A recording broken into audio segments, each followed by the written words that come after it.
I'm married for 10 years, dated 3 before that, we have 2 kids. Her parents are divorced. Her mom comes from a wealthy family, and when her parents got married her family did a lot of legal and financial stuff and prenups and stuff to keep the money safe. Growing up her mom was busy a lot and was the primary breadwinner. Her dad really was the one who raised her. He was the one who took her and picked her up from school, who helped her with her homework and went to her shows, plays, games etc. When she was 12 it turned out her mom had been having an affair and it led to her parents divorcing. This is where her mom's family's money comes in. They were able to afford very good lawyers and her money had already been locked up tight, so she wound up with custody and he left the marriage with not very much to his name, and since he had spent so much time raising her, he had neglected his own career. He struggled after that. My wife has a fraught relationship with her mother. She never really forgave her mother for the affair, the divorce, and her destroying his life. Once she was a teenager she chose to move in with her dad. So that's a bit of background. She remained close to her dad to this day. He's been an active part of our lives and he spends a lot of time with our kids, who both love him, but he's been struggling. COVID was really hard for him because he really couldn't work. He fell behind on his bills and he's been struggling to catch up ever since. He's now about to be evicted. My wife wants him to move in with us. She says it's absolutely unacceptable to her for him to be homeless when we have a basement we can move him into. Thing is, the basement is my space. It's set up to be my retreat and she now wants to turn it into a bedroom for him. We've been arguing about this because she says she won't allow him to be homeless, and my point is he won't be homeless. He has a place he can go with his sister, but she lives on the other side of the country. My wife hates that idea. She says she wants him to be a part of her and our kids' lives and not on the other side of the country. He's not a bad guy, I don't hate him or anything, I just want some space for our family. My wife's position is that he is family, and he can help with the kids. She's accusing me of caring more about my man cave than the well-being of her father. That's an exaggeration. He isn't going to be homeless, he can move in with his sister. This argument is starting to become pretty ugly now, and she's threatening to take the kids and move out to find a place with him if I won't agree to let him move in here. I resent that threat. I'm starting to wonder if this is really a hill I should die on. On the other hand, I'm shocked and angry that my wife seems ready to throw away our whole marriage over this. My wife doesn't work on call in a high-pressure job as a surgeon like I do. She doesn't need a space to unwind after she loses a patient like I do. Husband, I haven't spoken to or seen my dad in 22 years. I could not care less if he was homeless, and I wouldn't piss on him if he was on fire. For all I know he could be homeless now and I'd just laugh and tell him he deserved it. I don't plan to see my father again until he's in his coffin. And I'll only go to his funeral and deliver a eulogy to remind everyone what a garbage person he is. Update 1. Just so everyone knows whose side you're all taking here. She's a spoiled rotten princess who grew up with a silver spoon in her mouth. Everything she has was given to her. Between my salary and the trust fund her grandparents left her, she doesn't need to work, but she does anyways and complains she needs her dad's help with the kids. I'm a surgeon and she's an interior designer. Which one of us contributes more to humanity? She's a shallow, vapid woman who decorates houses while I'm saving lives. My husband, ND, is a surgeon. And according to him he's the most important person in the world. A god among men who casually determines life or death and is far, far too important to be bothered by the trivial concerns of us mere peons. Concerns like maybe you should spend some time with your fucking kids. But oh no. You see, he works so hard and has so much pressure that when he's home he has to be sequestered from the annoying sounds of our girls playing or being happy to see him. My dad has picked up the slack. He's been the one that's changed their diapers. I drop them off at school and go to work. Dad picks them up and stays with them till I get home. My dad was the one who taught them to ride a bike. My dad is the one who shows up to the plays and dance recitals. He's the one that helps with the homework. My dad is the one who dresses as Santa. My dad is the one who does the Easter egg hunts and the tea parties. My husband is far too important for any of that. And despite the fact that my husband has absolutely no interest in our kids, he is still pissed that the kids are closer to my dad than him. So my dad is now struggling financially. We have the means to help him. But my husband doesn't want to. He'd rather see my dad move to the other side of the country and removed from our kids' lives. I put my foot down and he goes on to Reddit to whine about it. Well, now I'm here too, dear. You want to whine about our marriage on Reddit? I can do it too. Wife, the kids love him. He's been a daily fixture in their lives since they were born. They know him better than they know their father. I'm not a stay-at-home parent. I also have a job. I'm also the only parent in this marriage. Everyone acts like I'm not working full-time too. But I still manage to make time for the kids. I get the kids up and dressed for school. My dad picks them up and stays with them until I get home. Kids get out at 3, I'm home by 6. My dad is there to pick the kids up and stays till I get home. Husband, ND, has no parts in this. Wife, I've heard this before but nothing ever changes. He complains and then tells me he has to go out of state to some medical conference and we'll talk about it later, and we never do. He just text messaged me now. I have surgery, we'll talk about this tonight. Yeah, he always has surgery when we need to talk about this. It's like clockwork. It never fails. Wife, everyone keeps acting like it's all his money. Well, it isn't. I work too, and my family helped us with the house and his medical school debt. I'm done. This isn't about the man cave or the space, and you know it. We have the money to help my dad. We have a 7-bedroom fucking house with a pool house and a movie theater. This isn't about space or money. This is about you being petty and jealous that the girls are closer to my dad than you. Get this through your thick fucking head. That's your fault. For 9 years everything else in your life has been more important than the girls. You work 70 hours a week, and when you're not at work you go golfing with the people you work with, or you're at a medical conference with the people you work with, or you're dragging me to some fundraiser with the people you work with. When you are at home you need to sequester yourself because the sound of my children playing annoys you. You seem to conveniently forget that they're your children too. You only seem to remember that part when I want to move my father in to help me with our girls. It's amazing how you can be so smart and so fucking stupid at the same time. You're upset the girls love dad more than you. And you're such a petty and small man that your solution is to ship him off out of their lives and break our girls' hearts. But you don't plan to actually be a part of their lives. You just want my dad gone. I won't fucking let you take him out of their lives. The family is me, the girls, and my father. Your family are the people you work with, and you're married to your job, not me. Well, you can have it. Aunt, come home. I'm done trying to make this marriage work. I'm done begging you to be a father. The girls won't miss you anyways. You've never shown an interest in their lives, and I am done letting you hurt and neglect my children. They deserve someone in their lives that loves and cares for them and shows interest in them. You don't. Update 2. He said awful things. Just awful. About me, my dad, and the girls. After he left, I talked to my mom. We have a difficult relationship, but if there's one person I want in my corner going into the divorce, it's her. The divorce is happening. I saw an attorney my mom recommended today. I'm really glad I went through with that prenup my mom wanted when we got married now. At this point I won't speak to my STB ex-husband. My lawyer is doing my talking for me. I'm exhausted. Thank you everyone for all the support. It helped to read the comments and know people supported me. He made me feel so small and stupid yesterday, and he said awful things about our girls. I'm not mad anymore. I'm just heartbroken. Our girls deserve better than this. I really wanted better for them. I just wanted to have a family and a nice home. Now I'm just going through a divorce like my parents. I never wanted this. I tried so hard to keep this all together so we didn't wind up here. But I failed. When I met him he was in medical school and working as a paramedic. He moved into my apartment and I covered the expenses so he could quit working and focus on medical school full time. He didn't have a problem with me being an interior designer then, and he didn't resent my trust fund when it was paying for our apartment. What was his self-admitted reason for marrying you? You have to understand that this was not about space or money like he claimed. His goal was to get my father out of our lives. My dad leaving our lives was the solution he wanted. Any solution that kept him in our lives he had a problem with. He wasn't like this when we met.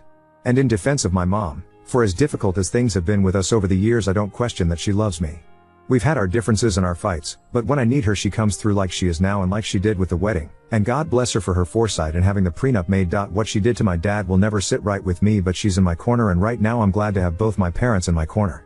I don't want the girls living with someone they are afraid of. It was only tolerable because of how little he was around. I don't think my failure was in having my kids with him. It was in keeping this marriage together and giving him a home and family he actually wanted to come back to. Update 3. Hi everyone. I'm back. My husband is now my ex-husband. Our state you only need 30 days between filing and judgment. We both agreed divorce was best. He moved out New Year's Day and has never been back. My original post sorta went viral. It was reshared on TikTok and on Facebook, and our family and friends wound up seeing it. My lawyer recommended I stop posting about the divorce until it was finalized. Well, the divorce is now done. After he moved out we both retained our lawyers and most of the divorce was handled through them. We didn't speak much until we went into final arbitration and signed the agreements to bring to the judge. About a week after I retained my attorney, I had my attorney, his attorney and some movers meet at my house to inventory everything that belonged to him, including in his man cave, pack it up and ship it out to a storage unit his lawyer arranged. I didn't want to give him any reason to come after me for anything. I know people wanted me to nail him to the wall, but I really didn't want a long and bitter divorce. He wanted to go, I wanted him gone, and we both wanted it to happen as soon as possible. Turns out he was offered a job in another state, and he wanted to take and was itching to get out of here. We both had prenups that made the division of assets pretty painless, and he had no problem with giving me full custody and paying child support. I didn't need or ask for spousal support. Honestly, how little he fought for our girls was the part that hurt me the most. The biggest disagreement we had was with the house. My mom stepped up to buy him out of the mortgage payments he put down so that me, the girls, and my dad wouldn't have to move. He really wanted this done as fast as he could so he could ride off into the sunset with his affair partner and take his new job. And that's exactly what he did. He got the ending he wanted. Free of me and the kids and free to be the world's best surgeon or whatever. Mom and Dad both came through for me in big ways. Mom is a lawyer herself and she had set up the house and my other assets to be protected. She also was the one to get me my lawyer. Dad moved into the pool house and that's where he's going to stay. My dad is going to enjoy his golden years being pop to our girls and dad to me. I'll make sure he won't have to worry about anything. My daughter's 10th birthday was 2 weeks ago. My husband promised her he would fly out for it. I made this party a really big deal. I hired performers, rented a bouncy castle, had all her classmates over, most of my family was there. My mom and dad were able to be in the same place and not fight. We had a really great time. And he never showed up. She got a card from him the day after her party with a lame apology and a $500 gift card.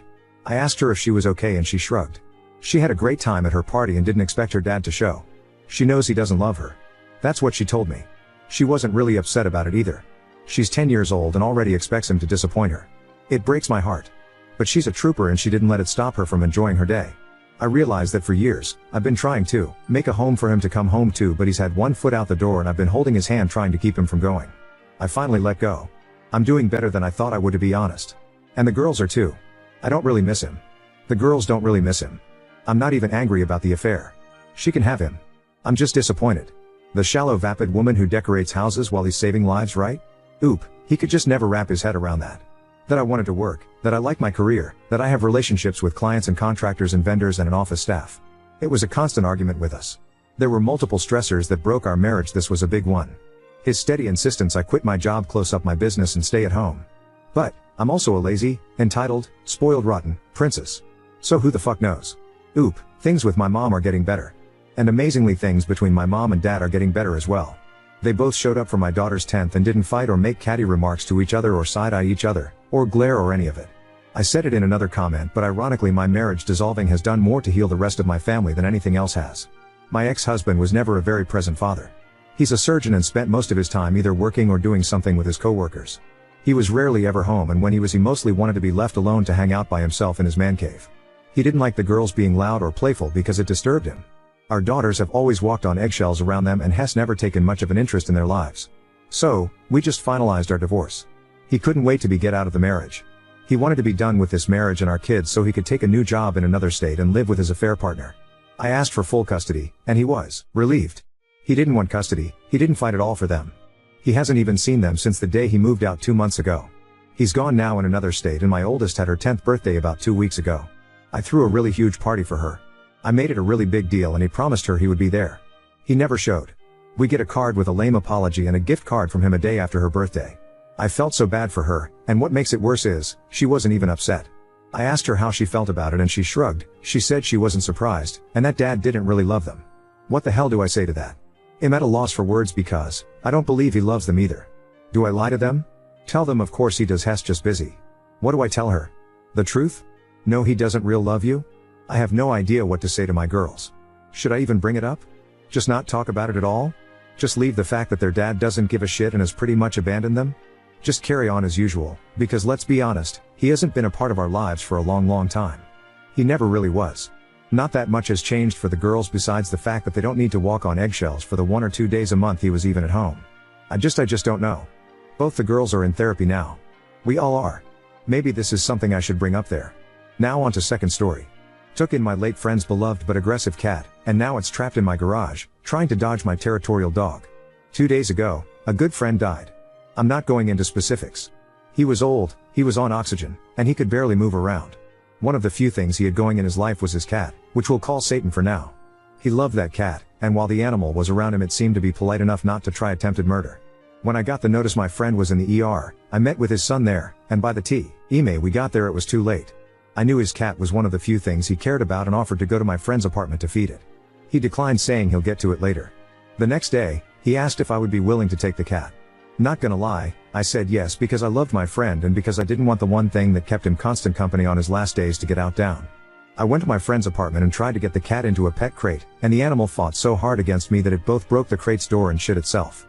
I bought a jumbo crate, 3x3x4, with 2 levels and put it in my garage, with a litter box and some food inside the crate. I know this is not an ideal accommodation for Satan, but I don't know where else to put him. My brother-in-law suggested releasing it into the wild. Satan lived its whole life in my friend's apartment and I don't know how it'd fare outside. I have a dog, to boot. A very excitable, very curious, very old, very territorial Jack Russell / Rat Terrier mix. I see no way of letting Satan into the main side of the house without an accident occurring. I can't let Satan roam free in the garage because it 1. Will destroy my brother-in-law's tools. I've seen it go through furniture like a wood chipper. 2. It will go into the attic of the house which has a bunch of loose insulation, and if it shits in there the smell will stay in the rental house forever. And 3. Someone will inevitably leave the garage open where it'll escape. I don't know what to do. Satan's been here less than a day and all I know from it is hissing and defensive shitting. Update 1. After 3 days of keeping Satan in the crate, I realized 2 things. 1. That if I was kidnapped by a random guy coming into my house and brought to a new place, then kept in a cage 24/7, I wouldn't be too friendly either. And 2. That I can't keep a cat in a cage indefinitely and just hope the situation magically improves somehow. Besides, I'm kind of tired of getting my hands fucked with every time I try to feed him. So my wife, the fucking trooper, she and I decided to make a big compromise and started sleeping in the living room, leaving the cat to be out of the cage completely in my room. The first 3 days, he would either run under my bed or into my closet and stare at me with wide eyes while making low guttural noises. On the 4th day, I decided I would start to talk to it, mainly out of frustration, and start explaining to Satan that although I get it, he needs to chill the fuck out. He seems incredibly confused by this. Eventually this seemed to work, and despite still not wanting to be touched, he stopped growling at me and signaling an imminent attack. That day I learned that cats understand tone like dogs. This talking to him continued throughout the week and drove Satan to come out of the closet or under the bed while I was in the room, but if I moved at all he'd hiss and dart back to cover. Eventually something changed at the start of the 2nd week and Satan started to get on the bed while I was in the room, which led into him getting on top of furniture while I was in the room. All throughout the ordeal I'm looking at cat body language videos to try and understand the animal. Also, I'm the only one feeding him and trying to get him to be okay with me being around while he eats. Somehow, one day I go into the room and, seeing him on the bed, I decide to plop down next to him to see if he'll attack me. He moves slowly, but doesn't attack. I look away from him, lean back and stay there for a while, pretending like this is not a terrible inconvenience for either of us. Satan obliged me and played along. Moving into the 3rd week, I can sit in the bed and lay next to Satan and he shows no signs of aggression, so I try my next move, putting one of my extremities right next to him. I do this many times a day, acting like it's not a big deal, and eventually while laying next to him, I ch him with my knee. I figured if he goes into attack mode, I'd rather have the sweet protection of thick denim. Satan immediately protests but doesn't move away, so midweek I try to touch him with my arm and to my surprise he's okay with that too. By this point I've also made a habit of cleaning his box and opening the blinds for him in the morning so he'll be able to look out the window. I slow blink before leaving to work and he slow blinks back. Before I knew it, it was the 4th week and Satan's letting me pet him for short periods of time and only certain parts of his back, before hissing or lightly swatting, as opposed to the vicious war crimes he was trying to pull off initially. It's the middle of the 4th week and at this point, we've built enough of a tacit communication that I feel comfortable fully petting him, talking to him, and letting him walk around the house while my dog's out on a walk. At this point, I come in the room every day in the morning to change and talk to Satan, and he talks back and demands to be petted by me. On my off days, I go in the room and he'll follow me around. By the end of the 4th week, I play with Satan and he lets me pick him up.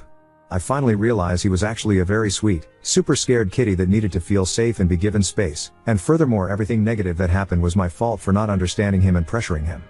By then, I already feel he's social enough that I can offer him around, but just for good measure I keep him for one more, 5th week, which was enough for me to bond with him and feel bad about giving him away. My wife and I discuss whether or not to keep him, but my dog, who's named after a Mexican narco, but that's a different story, ends up going after a cat when we're walking him. It was dark, and getting hurt, which ends that line of thinking. The week went by smoothly, and I managed to get his medical records from my friend's family and the hospital Satan was Ken too. 6th week, I take to Facebook and, with due disclaimers, I offer him around. Satan, older cat, needs a new home. Former cat of a loner, affectionate but needs house without children or other pets, is curious and playful once it gets comfortable. A lot of people offer to take Satan into their homes, and a lot of people don't meet the requirements I outlined. Eventually someone reaches out to me and not only are they a perfect fit for him, they understand all the constraints that go into adapting an older cat into a new home. They came yesterday and I didn't even struggle to get him into the carrier they brought. I went into their home today to take some of Satan's playthings as well as some food I had left over, and although he was hiding under the bed and maroon, he peeked out on the halfway while my wife and I talked to his new owners. I stress to these people that if they have any big issues with him he's 100% returnable, but, unlike me, this isn't their first adopted cat. We promised to keep in touch, and I came back and cleaned up my room to sleep in it. One of my knuckles is fucked forever, and I will absolutely never have a cat ever again, but it was a great experience nonetheless. The fucking end, I hope.